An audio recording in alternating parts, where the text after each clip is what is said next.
Zaterdagmiddag organiseerde Match op het Schouwburgplein een vrijwilligersmarkt. Veel stichtingen, verenigingen en organisaties waren er te vinden met dezelfde redenen. Enerzijds staan we hier omdat wij vandaag ook de opening van ons seizoen hebben. En dat doen wij ook in het dorp, ook een beetje op ons clubhuis, maar ook hier. Dus we vinden het leuk om ons te laten zien. En anderzijds zijn we ook aangesloten bij de vrijwilligersmarkt natuurlijk. Omdat ook wij als vereniging, als scouting, altijd vrijwilligers zoeken. Wij staan hier omdat er een gebrek is aan vrijwilligers. Onder andere bij het Ouderpark. Ze zijn allemaal wat op leeftijd. Ze lopen tegen de 80 aan. En we willen graag wat jongelui hebben. Wij staan hier omdat wij eigenlijk altijd vrijwilligers kunnen gebruiken. En wij willen mensen laten zien of uitleggen wat ons werk inhoudt.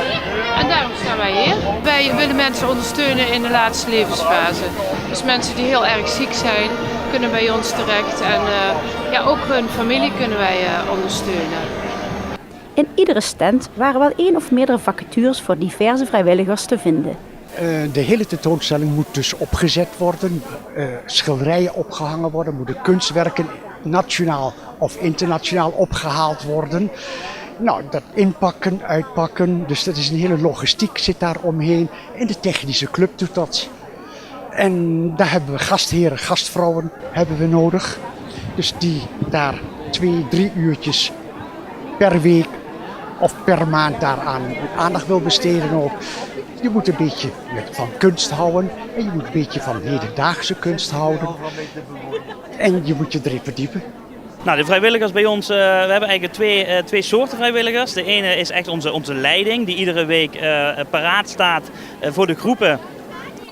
Om de jeugd zeg maar, een leuke middag of een avond te bezorgen. Maar we hebben ook heel veel vrijwilligers die wat randzaken doen. Het schilderen aan ons gebouw, bestuurlijke zaken, het begeleiden van onze leiding, noem maar op, materiaalbeheerders. Nou voor de jeugd organiseren we natuurlijk een leuke vrije tijdbesteding. Alle jeugd in de verschillende groepen die we hebben, die komen iedere week bij ons op een scoutinggebouw. En ja, het is heel breed. We doen wel eens knutselen, sport, pionieren met hout en touw, kamperen, weekendjes weg, zomerkampen. Het is heel erg breed bij de scouting. Bij veel organisaties zijn er vrijwilligers die er al jaren actief zijn. Nou, we hebben nog heel veel vrijwilligers van toen we begonnen. En alle nieuwe mensen brengen ook weer nieuwe mensen mee. En verder proberen we toch wel zichtbaar te zijn overal. Waardoor mensen misschien na gaan denken dat het ook iets voor hun zou zijn. En wat we ook horen is, de familie is heel tevreden over de zorg die bij ons gegeven wordt. En we krijgen ook geregeld familieleden die vrijwilliger willen zijn. En die brengen natuurlijk ook weer mensen mee. Dus je ziet ook dat vrijwilligers heel trouw blijven aan ons. We hebben nu eind van het jaar een hele groep die 12,5 jaar, dat is net zo lang als wij bestaan, die met passie aan het werk is bij ons. En dat zie je in alles terug eigenlijk. In de bloemen, in de tuin, de manier waarop het lekkere eten klaargemaakt wordt. En het belangrijkste voor ons is dat we horen dat de mensen die bij ons gast zijn, dat die heel tevreden zijn. Dat is wel heel leuk. Ja.